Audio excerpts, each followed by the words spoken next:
ओम नमः शिवाय समस्त को मु ज्योतिर्विद पंडित राकेश कुमार दशमा मोर समस्या समाधान चैनल को स्वागत जनाऊँगी। कार्य व्यस्तता बहुल जीवन भितर बहुत दिन पर आज गोटे छोट विषय वस्तु आपण मान पाखक नहीं आसी अति सुंदर विषय वस्तुटी निश्चित भाव में आपणकर कार्य लगे। ये विषय कौन अच्छी आज पुत्र संतान आउ कन्या संतान जन्म नेबार उपाय जेतेबेले आमे अनेक प्रकार मंत्रर प्रयोग करि थाउ, जंत्र प्रयोग करि थाउ, विभिन्न प्रकार जातक देखै थाउ। जातक देखिबा समय जहाँ जहाँ सब समस्या थाए तार समाधान करि थाउ, हेले भी आम इच्छा मुताबक संतानटे हेई न थाए। यह होछि ईश्वरक कृपारु हेई थाए। किंतु जेमिति आज आपण माने आधुनिक विज्ञान देखुचंती केउ दिन आपण सहवास करिले उचित संतान जन्म हेबो, सही परि पूर्वरु आमर पुराण शास्त्र मानंकरे लेखा जाइछि जे केउ केउ राति रे आपण सहवास करिले पुत्र संतान हेबो एवं केउ सब राति रे सहवास करिले कन्या संतान हेबो। एहा पूर्वरु से माने परीक्षा निरीक्षा करी प्रयोग करी जहार पुत्र दरकार ताहार पुत्र हेउथिला, जहार कन्यार आवश्यक थिला तार कन्या हेउथिला। तेणु बहुत परीक्षा निरीक्षा परे से माने एहाकु पुस्तक उपस्थापन करि जाइछन्ति। कारण आजिर विज्ञान ठू लक्षे गुण कोटि कोटि गुण रे वैदिक विज्ञान उन्नत थिला एवं आज मध्य रहिछि। केवल आमर प्रयोगर विधान हुए तो भूल हो जाउछि, सेतिबे हम माने तार फल पाई परुना। तेबे ए कथाटी कहिबा पूर्व जदि आपण माने मो द्वारा प्रस्तुत होता वीडियो गुड़िक देखि किछि उपकृत होउछन्ति तेबे निश्चित भाव मो चैनल टी को लाइक करंतु, सब्सक्राइब करंतु, बेल आइकन दबांतु, शेषरे वीडियो को अन्य कहा पाखक शेयर करंतु।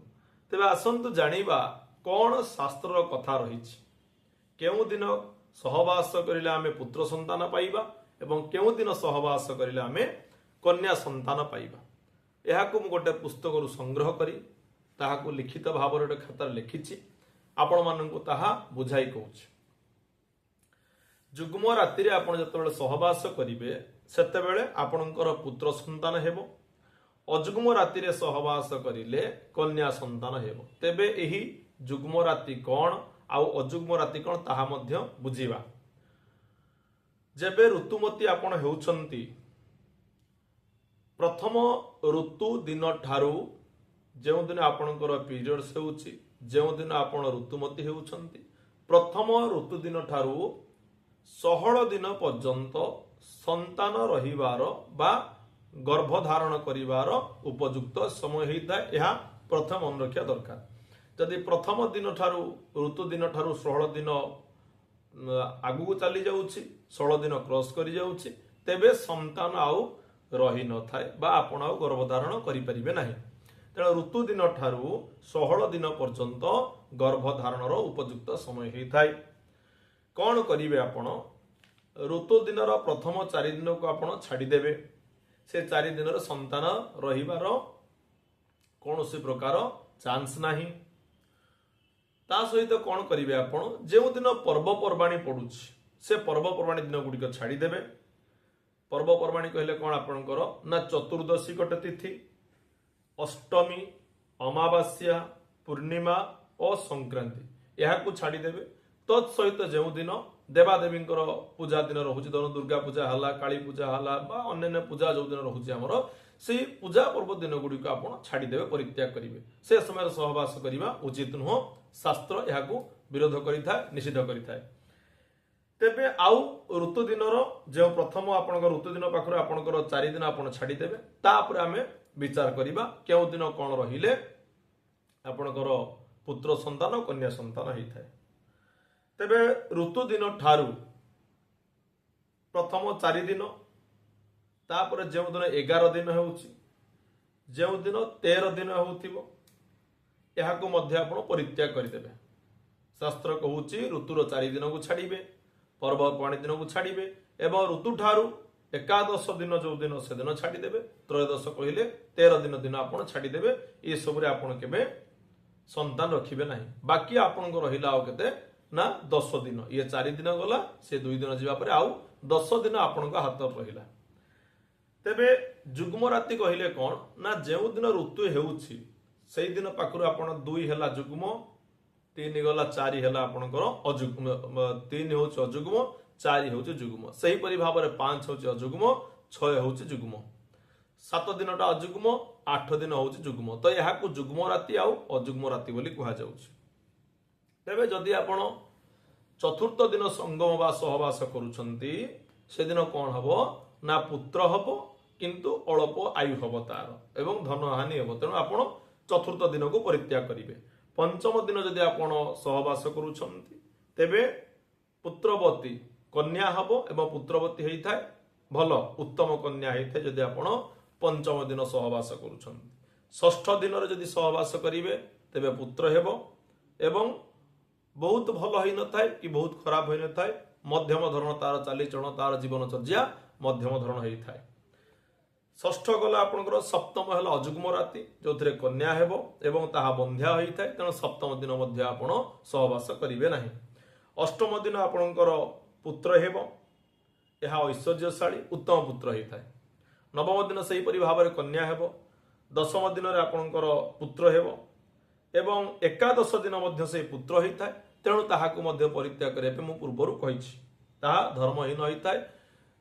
नष्ट पुत्रटे होता है उत्तम पुत्र हो पार ना तेणु एकादश दिन आप 11 दिन छाड़देवे 12 दिन आपणकर पुत्र हेब एवं पुरुष श्रेष्ठ होता है अर्थात उत्तम पुत्र होता है 13 दिन में कन्या हेब पापचारिणी हेब तेणु 13 दिन मध्य परित्याग करेंगे ताहा मध्य शास्त्र वर्णित होती पूर्वर मु कही जे चतुर्थ दिन पर्यंत एवं 11 दिन आउ 13 दिन परित्याग करेंगे 14 दिन में पुत्र हेब धर्मज्ञ हेब कृतज्ञ हेब आत्मविद हेब उत्तम पुत्र हेब जो दिन आपंकर 15 दिन हो कन्या हेब पतिव्रता हेब उत्तम कन्या हेब 16 दिन में पुत्र हेब ताहा मध्य अति उत्तम पुत्र हेब तेणु यही सब दिन को आप लक्ष्य करेंगे जो दिन आपणकर ऋतु होउछि ऋतु ठारू 4 दिन को परित्याग करंतु पंचम दिन आपणकर कन्या होउछि षष्ठ दिन पुत्र होउछि सप्तम दिन कन्या होउछि अष्टम दिन पुत्र होउछि एमिति चलिबो नवम दिन आपणकर कन्या दशम रे पुत्र एकादश रे कन्या द्वादश रे एकादश रे आपणकर पुत्र अछि एकादश रे कन्या नहीं एकादश रे पुत्र अछि द्वादश रे मध्य पुत्र अछि किंतु एकादश रे जो पुत्र हेबो ताहा उत्तम पुत्र हेबो नहीं द्वादश रे पुत्र उत्तम पुत्र हेबो द्वादश कहले 12 दिन दिन 13 दिन रे कन्या होउछि 14 दिन मध्य 14 दिन पुत्र होउछंती 15 रे कन्या होउछंती 16 दिन पुत्र होउछंती तो ये होचे शास्त्र वाक्य जहाँ कहली आपण कथाटी को बुझंतु भल भाव में बारंबार भिडियो को देखंतु आपण जानि परिबे अति सहज एवं सरल बाट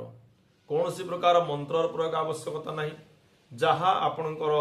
वैदिक विधान बा जहाँ शास्त्र लेखि जाइछंती ताहा सदा सर्वदा सत्य थिला आज मध्य सत्य अछि एहाकु प्रयोग करी आपणकर जो संतान आवश्यकता ताहा निश्चित भाव में उत्पन्न आपण करि परिबे कथाटी जदि बुझी न पारिछंती जोगाजोग करी बुझी परिबे भल कि भिडियोटी को बारंबार देखंतु जे केउ दिन आमे जुग्म राति गुडी को लक्ष्य रखिबे आउ अजुग्म राति को लक्ष्य रखिबे जुग्म गुडी करे पुत्र हेबो अजुग्म गुडी करे कन्या हेबो यह होची शास्त्र कथा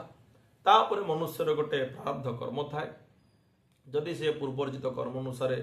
तार भाग्य जदि भगवान पुत्र लेखि नथिबे कि कन्या लेखि नथिबे तेबे हेई न पारे किंतु आमे सदा बेले शास्त्र को प्रयोग करिबा दरकार एमिति भी आपणकर पुत्र दरकार कन्या ही पारे सेमिति भी जहार कन्या दरकार तार पुत्र ही पारे किंतु शास्त्र को प्रयोग कला परे हुए तो 99% आपणकर चांसेस आसी पारे 99% आपणकर आशा पूर्ण ही पारे 1% निश्चित भाव में भगवान हाथ रही था तो आज विषय वस्तु यह थिला पुत्र कन्या विषय जदि कथाटी बुझी पारि नाहंती तेबे जोगाजोग करी बुझी पारिबे विदाय दंतु आगामी एक नूतन विषय वस्तु को अपेक्षा करंतु ओम नमः शिवाय हर हर महादेव भगवान समस्त भल रखंतु खुशी रखंतु आनंद रखंतु।